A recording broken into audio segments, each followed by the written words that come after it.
India's largest digital media network Suman టీవీతో చేతులు కలపండి. ఫ్రాంచైజ్ ద్వారా లోకల్ మీడియా పార్ట్నర్ అవ్వండి.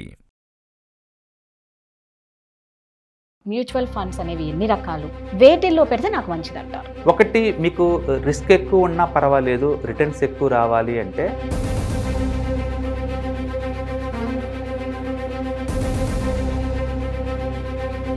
మెయిన్ యూత్కి అయితే బాగా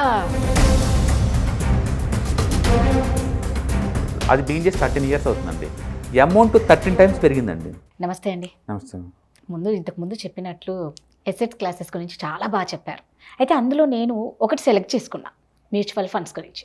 ఇప్పుడు ఇందాక మనం అనుకున్నప్పుడు 25,000 నా శాలరీ, ఈ 5,000 నేను మిగిలించుకోవాలనుకుంటున్నా. ఈ 5,000 ఎక్కడ పెట్టాలనుకుంటే మ్యూచువల్ ఫండ్స్లో పెట్టాలనుకుంటున్నా. మ్యూచువల్ ఫండ్స్ అనేవి ఎన్ని రకాలు, వేటిల్లో పెడితే నాకు మంచిదంటారు?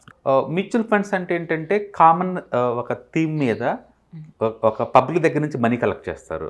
ఫర్ ఎగ్జాంపుల్, నేను హెల్త్ కేర్ ఫండ్ అని చెప్పాను అనుకోండి. ఈ హెల్త్ కేర్ ఫండ్ గురించి నేను పబ్లిసిటీ ఇస్తాను పబ్లిక్కి. ఎవరైతే ఇంట్రెస్ట్గా ఉన్నారో వాళ్ళందరూ దీంట్లో ఇన్వెస్ట్ చేస్తారు. ఒక్కొక్క యూనిట్ని 10 రూపాయల చొప్పున అమ్ముతారనమాట. అట్లా మీకు మినిమం యూనిట్తో ఒక 5,000 వర్త్ కొనుక్కోవాలి, 1,000 రూపీస్ వర్త్ కొనుక్కోవాలి, ఇలా చెప్తారు.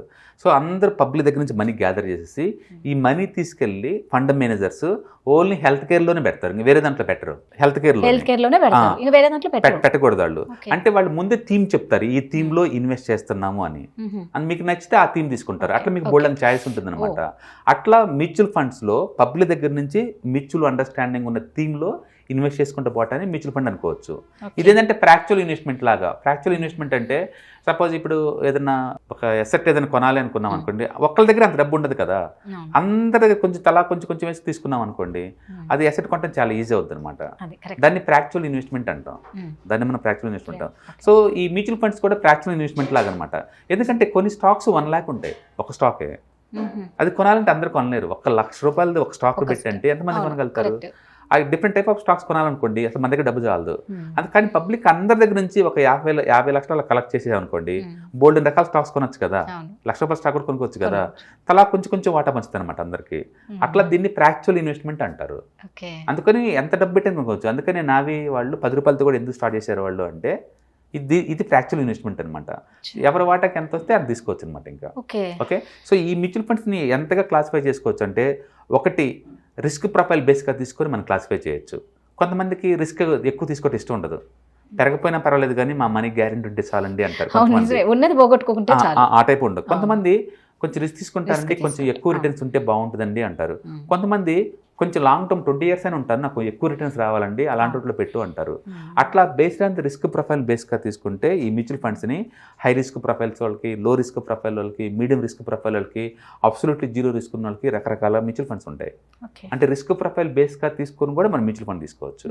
రెండోది ఎసెట్ క్లాస్ బేస్గా తీసుకొని మీ డబ్బులు తీసుకెళ్ళి అచ్చం ఈక్విటీ మార్కెట్లో ఇన్వెస్ట్ చేస్తారు. ఈక్విటీ మార్కెట్లో వాలటిలిటీ ఎక్కువ కాబట్టి రిటర్న్స్ ఎక్కువ, వాలటిలిటీ ఎక్కువ ఉంటుంది. రెండోది మీ డబ్బు తీసుకెళ్ళి అచ్చం డెట్ ఫండ్స్లో పెడతారు. డెట్ ఫండ్స్ అంటే మీ డబ్బు తీసుకెళ్ళి వేరే కంపెనీలకు వడ్డీకి ఇస్తారు. వడ్డీకి ఇటువంటి 100% మన మనీ గ్యారంటీ కదా, దాంతోపాటు వడ్డీ కొంతే వస్తుంది. అందుకని ఈక్విటీ ఫండ్ లాగా పర్ఫార్మెన్స్ దీంట్లో ఉండదు, బట్ మీ మనీకి అయితే 100% గ్యారంటీ ఉంటుంది. అందుకని డెట్ ఫండ్స్ ఉంటాయి. కొంత ఏంటంటే ఈక్విటీ ఫండ్లో పెడతారు, కొంత డెట్ ఫండ్లో పెడతారు. దాన్ని హైబ్రిడ్ అంటారు. ఎందుకంటే డెట్ ఫండ్లోనేమో తక్కువ వడ్డీ వస్తుంది నాకు, ఈక్విటీలో పెడితే టూ మచ్ వాలటిలిటీ ఉంది. ఈ రెండు కంబైన్ చేసామనుకోండి కొంచెం ఎక్కువ రిటర్న్స్ వస్తుంది, వాలటిలిటీ తగ్గిపోద్ది అనమాట. వాటిని హైబ్రిడ్ ఫండ్స్ అంటారు. ఈ మధ్యకాలంలో real estate mutual funds, commodity mutual funds, international mutual funds కూడా వచ్చినాయి. అట్లా ఎసెట్ క్లాస్ బేస్గా తీసుకొని మీ డబ్బు ఎక్కడ పెట్టాలో దాని బేస్గా తీసుకొని కూడా మ్యూచువల్ ఫండ్ని క్లాసిఫై చేసుకోవచ్చు. అలాగే మీరు ఎప్పుడు ఎంటర్ అవుతారు అన్న దాన్ని బట్టి కూడా మన మ్యూచువల్ ఫండ్ని దాన్ని కూడా క్లాసిఫై చేస్తారు. ఓపెన్ ఎండెడ్ అంటే ఎప్పుడు కావాలంటే అప్పుడు కొనుక్కోండి, మీ దగ్గర డబ్బు ఉంటే డైలీ ఒకసారి, దాన్ని ఓపెన్ ఎండెడ్ అంటారు. క్లోజ్ ఎండెడ్ అంటే మీరు ఒక్కసారి తీసుకుంటే 3 years కానీ 5 years కానీ లాక్ వేస్తారు, బయటికి పోనివ్వరు. 3 years కానీ 5 years కానీ అలా ఆ టైం అయిపోయిన దాకా మీ లోపల ఉండాల్సిందే, కొత్త లోపల రానివ్వరు. ఇంకా దాన్ని క్లోజ్ ఎండెడ్ అంటారు. అట్లా బేస్డ్ ఆన్ ద స్ట్రక్చర్ బేస్గా తీసుకుని కూడా ఓపెన్ ఎండెడ్, క్లోజ్ ఎండెడ్ అలా రెండుగా డివైడ్ చేస్తారు. రావడానికి లేదు, అట్లా అనమాట. అలాగే రిస్క్ స్పెషాలిటీని బేస్గా తీసుకొని లైక్ మ్యూచువల్ ఫండ్ సైజ్ని బేస్గా తీసుకుని పెడతారు. Like large cap, mid cap, small cap, multi cap ఇట్లా అనమాట. అలాగే క్యారెక్టర్ బేస్గా తీసుకుని పెడతారు, fundamental character like momentum, value, okay, quality, right. ఇలాంటి ఫ్యాక్టర్స్ బేస్గా తీసుకుని పెడతారు. సెక్టార్ వైజ్గా పెడతారు. Pharma sector, IT sector, real estate sector, FMCG sector, ఇలా సెక్టర్ బేస్గా తీసుకుని పెడతారు. ఒక థీమాటిక్ కూడా పెడతారు, like defence funds and real estate funds, అలాగే హౌసింగ్ సెక్టార్ ఫండ్స్, ఇలా థీమాటిక్ పెడతారు. ఇట్లా ఒక స్పెషాలిటీ ఏదో ఒక సెక్టార్స్ థీమాటిక్ పెట్టడానికి కూడా మనం ఇట్లా క్లాసిఫై చేసుకోవచ్చు. సో ఇట్లా based on the risk profile బేస్గా తీసుకుని మనం క్లాసిఫై చేయొచ్చు, బేస్డ్ ఆన్ ద స్ట్రక్చర్ బేస్గా తీసుకుని క్లాసిఫై చేయొచ్చు, బేస్డ్ ఆన్ ద ఎసెట్ బేస్గా తీసుకొని క్లాసిఫై చేయొచ్చు, బేస్డ్ ఆన్ ద ఎసెట్ ఎందులో పెడతావు, లార్జ్ క్యాప్ మిడ్ క్యాప్ వీటిలో ఎట్లా దాన్ని బట్టి క్లాసిఫై చేసుకోవచ్చు. ఇట్లా మ్యూచువల్ ఫండ్స్లో బోల్డ్ అంతా క్లాసిఫై చేస్తారు. అన్నిటికన్నా ఫేమస్ క్లాసిఫికేషన్ అంటే ఎసెట్ క్లాస్ బేస్గా అనమాట. ఎసెట్ క్లాస్ బేస్గా తీసుకొని చాలా ఫేమస్ అది.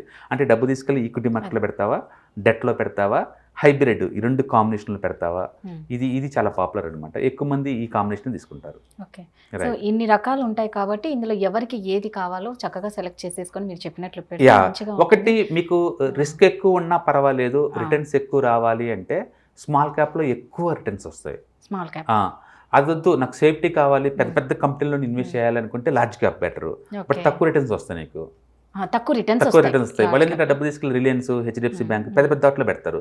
పెద్ద ఎలిఫెంట్లు పరిగెత్తలేవు కదా, అందుకని స్లోగా ఉంటే స్టెబిలిటీ ఉంటుంది, అందుకని అందులో పెట్టి తక్కువ వస్తుంది, బట్ సెన్స్ ఆఫ్ సెక్యూరిటీ ఎక్కువ ఫీల్ అవుతారు. సో అట్లా మీ రిస్క్ ప్రొఫైల్ని పెట్టేసి మీ నాలెడ్జ్ బేస్గా తీసుకొని మ్యూచువల్ ఫండ్స్ సెలెక్ట్ చేసుకోవచ్చు. ఈ మధ్యకాలంలో small cap mutual funds yearly average మీద 30 to 40% కూడా ఎత్తున్నాయి. అంటే పీక్ లెవెల్లో ఉంది పర్ఫార్మెన్స్ వాటికి. ఇయర్లీ యావరేజ్ మీద 30 to 40% దాకా జనరేట్ చేస్తున్నాయి small cap and mid cap అయితే. లార్జ్ క్యాప్ అయితే ఒక 15 to 20% దాకా వస్తున్నాయి.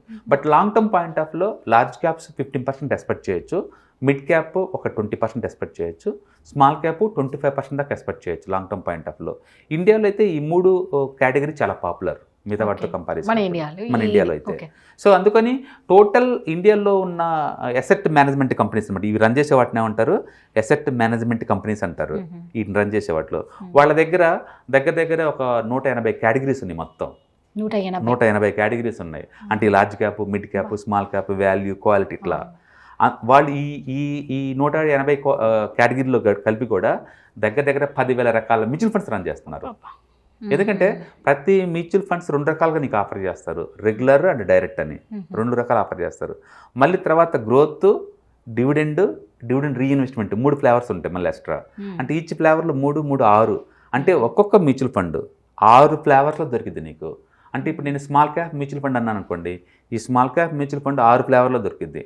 ఒక్కొక్క మ్యూచువల్ ఫండ్ కంపెనీ ఒకటి రన్ చేస్తుంది. ఎస్బీఐలో ఒకటి 6 ఫ్లేవర్స్, మళ్ళీ కొటెక్ వాళ్ళు 6 ఫ్లేవర్స్, యాక్సిస్ వాళ్ళు 6 ఫ్లేవర్స్. ఇట్లా ఇండియాలో ఉన్న ఒక 50 అసెట్ మేనేజ్మెంట్ కంపెనీస్ అన్నీ కూడా రకరకాల పేర్లతోటి 10,000 రకాల మ్యూచువల్ ఫండ్స్ రన్ చేస్తున్నాయి. ఇందులో మంచి అంటే నీకు ఒక 100 నుంచి 200 దొరుకుతాయి, ఒక 100 నుంచి 200 వరకు ఒక మంచి దొరుకుతుంది. ఇక్కడ మంచి అంటే ఎక్కువ మంది చెప్పేది ఏంటంటే రేట్ ఆఫ్ రిటర్న్ తీసుకుంటారు. బట్ అగైన్ స్టాక్ మార్కెట్లో ఎప్పుడు కూడా ఇంటర్నేషనల్తో లింక్ ఉంటుంది.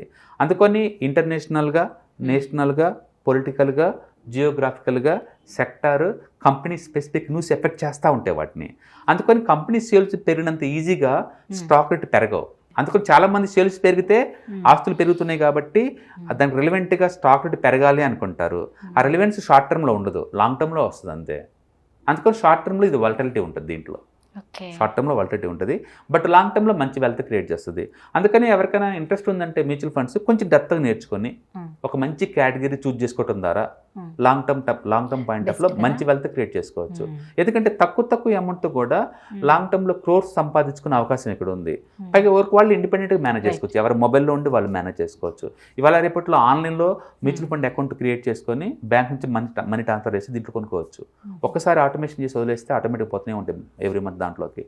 అందుకని మ్యూచువల్ ఫండ్ ఇది one of the best asset class for modern. Long term చాలా better.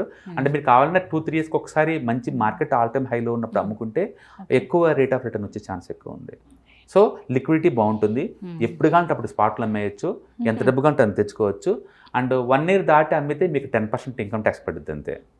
First 1 lakh long term capital gain tax ఉండదు అనమాట. అది దాటి అడిషనల్గా డబ్బు తీసుకుంటే మీకు 10% ట్యాక్స్లు పడతాయి. అంటే చాలా ట్యాక్స్ ఎఫిషియన్సీ కూడా మిగతా వాటితో పోల్చుకుంటే. అందుకని ఐ డూ స్ట్రాంగ్లీ రికమెండ్ ఇండియాలో పుట్టిన ప్రతి ఒక్కళ్ళు కూడా ఒక మ్యూచువల్ ఫండ్లో ఖచ్చితంగా ఇన్వెస్ట్ చేయాలి. ఎందుకంటే రిటైర్మెంట్ కోసం కావచ్చు, ఏదైనా గోల్ ఓరియంటెడ్ కావచ్చు, ఏదైనా కావచ్చు. అది ఎందుకంటే అది ఈజీ రూట్ మనీ మేనేజ్ చేయటం. అందుకని మీరు సంపాదన స్టార్ట్ అయిందే ఇమీడియట్గా ఫస్ట్ మంత్ శాలరీ కన్నా ముందే మ్యూచువల్ ఫండ్ అకౌంట్ ఓపెన్ చేసి రెడీ కూర్చోవాలి. మెయిన్ యూత్కి అయితే బాగా యా, super. ఎందుకంటే లాస్ట్ సపోజ్ ఎగ్జాంపుల్ నేను చెప్తాను. Nippon small cap direct growth mutual fund Nippon, అది బిగిన్ చేసి 13 years అవుతుందండి. అమౌంట్ 13 times పెరిగిందండి. 13 years బ్యాక్ స్టార్ట్ చేశారు. అందులో పెట్టిన వాళ్ళందరికీ 13 times మనీ గ్రో అయింది. అంతకంటే ఇంకేం ఎక్స్పెక్ట్ చేస్తామండి. అంటే మనీ మంత్లీ 10,000 పెట్టిన వాళ్ళందరికీ దగ్గర దగ్గర 98 లక్షలు వచ్చింది. దగ్గర ₹1 కోటి.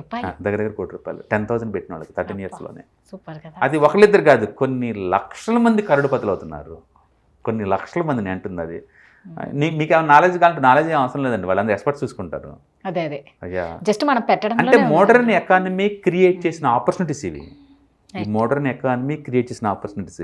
ఇప్పుడు అందరికీ 5G 4G మొబైల్స్ ఉన్నాయి కాబట్టి ఆన్లైన్లో అకౌంట్స్ ఓపెన్ చేసుకోవచ్చు. కాబట్టి మనం రైట్ టైంలో ఉన్నాం. నెక్స్ట్ డెకేడ్స్ ఇంకా ఎక్కువ వెల్త్ క్రియేట్ కాబోతుంది. కాబట్టి ప్రతి ఒక్కళ్ళు ఇమీడియట్గా అకౌంట్లు ఓపెన్ చేసుకొని బిగిన్ చేసుకుంటే లాంగ్ టర్మ్లో వెల్త్ క్రియేట్ చేసుకోవచ్చు. ఇందులో ఫేక్ కానీ లేకపోతే డబుల్ జీరో అవటం కానీ ఇలాంటివి ఏం లేవండి.